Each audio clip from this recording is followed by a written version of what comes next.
দুষ্টু কোকিল গানটি কত মিনিটের আপনারা কি জানেন? এই গানটি প্রায় 3 মিনিট 30 সেকেন্ডের। ভাই, গানটি শুনতে যেই এনার্জেটিক লাগে, সিনেমা হলে যখন গানটি শুনবেন আপনারও হয়তো নাচতে ইচ্ছে করবে। টুইস্ট তো এইখানে, যখন তুফান মিমি একসাথে নাচে, সিনটা যা লাগে না, সিনেমা হলে না গেলে এই ফিলটা পাবেন না। তুফান সিনেমার আরও 2টি গান রয়েছে, সেই গানগুলো নিয়ে ভিডিও আসবে এই চ্যানেলে।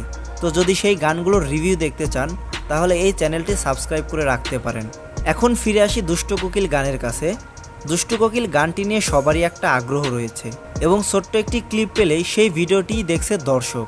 রায়হান রাফি যদি এই দুষ্টু কোকিল গানটি রিলিজ করতেন তাহলে হয়তো আরও মানুষ এই সিনেমাটি দেখতে যেত সিনেমা হলে, কারণ এই গানটি যা হয়েছে জাস্ট স্ক্রিনে আগুন লাগিয়ে দিয়েছে। মিমি এবং শাকিব খান যখন একসাথে নাচে, এই সিনটি ছিল একদম দেখার মতো। এই দুষ্টু কোকিলের সেট ডিজাইনটা জাস্ট অসাম ছিল, দেখতে খুবই সুন্দর লাগে, গানের স্টেপগুলো খুবই সুন্দর। যখন এই গানটি ইন্টারন্যাশনালি রিলিজ হবে তখন হয়তো এই গানটা আরও সাড়া ফেলবে। বিভিন্ন প্ল্যাটফর্মে হয়তো আমরা এর রিলস ভিডিও বা শর্ট ভিডিও দেখতে পারবো। এই দুষ্টু কোকিল গানে শাকিব খান যে তুফান চরিত্রে নাচটি নেচেছেন তা ছিল খুবই প্রশংসনীয়। এই গানটি দেখে মনে হচ্ছিল আসলেই একটা গ্যাংস্টার নাচছে।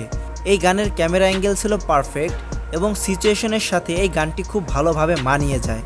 আমরা হয়তো এই গানটি খুব তাড়াতাড়ি ইউটিউবে শুনতে পাবো। তো আপনারা যারা অধীর আগ্রহে অপেক্ষা করছেন এবং যারা সিনেমা হলে গিয়ে এই গানটি দেখেছেন তারা জানাবেন এই গানটি কেমন হয়েছে। ধন্যবাদ ভিডিওটি দেখার জন্য।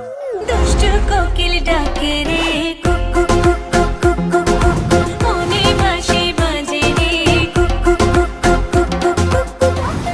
ফাইটটা কিন্তু তুমি সেই রকম করছো, পুরা হিরোদের মতো।